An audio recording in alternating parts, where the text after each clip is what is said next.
Nina moved into her new rental house at the edge of town. It was old, creaky, and far too big for just one person. But the rent was cheap, and she needed quiet after the chaos of city life. The only odd thing was the number of windows.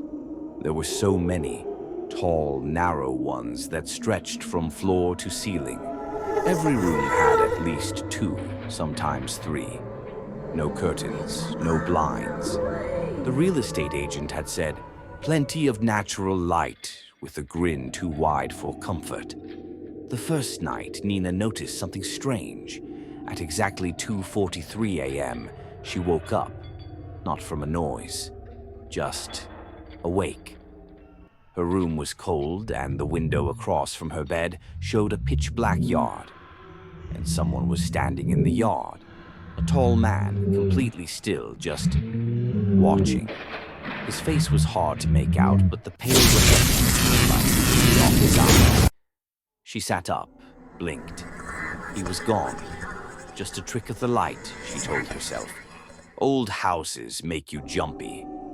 But every night at 2:43 a.m., she woke up, and every night he was there. The second week, she started closing all the blinds before bed, even makeshift ones using blankets and thumbtacks. But at 2:43 a.m., she'd still wake up, and somehow the window in her bedroom would be uncovered. The man was closer now. 3 nights ago, he was near the edge of the yard. 2 nights ago, he was standing just outside the window, his hand lightly touching the glass.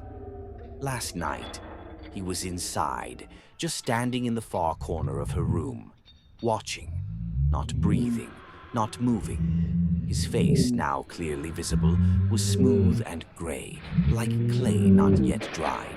His eyes were black, hollow, and looked wrong.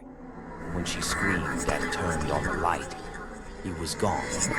She tried calling the police.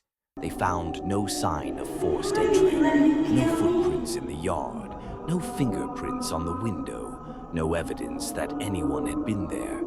"I think you're under a lot of stress," the officer said gently. She wasn't crazy. That afternoon, Nina explored the attic, desperate for distraction. In an old trunk, she found a worn, leather-bound journal. Inside, the first entry read, June 3rd, 1966. He comes at 2:43 a.m. He only watches at first. Then he moves closer. He feeds off attention. You must never look at him.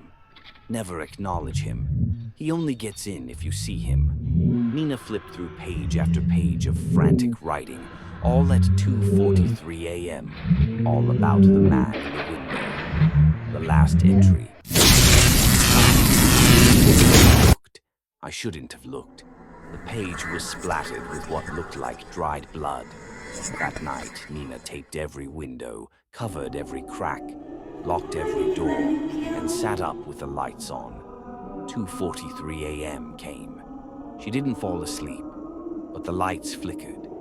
The room grew cold, so cold her breath fogged in front of her.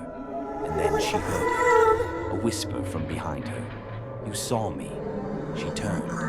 He was there, closer than ever, inches from her face, those empty black eyes boring into her soul. Nina screamed. Epilogue. When the new tenant moved in, they noticed the many windows. They asked the landlord if they could put up curtains. The landlord replied, "You can, but it won't help." The last girl tried everything. Poor thing just vanished. They moved in anyway. The first night they woke up at 2:40 a.m. There was a man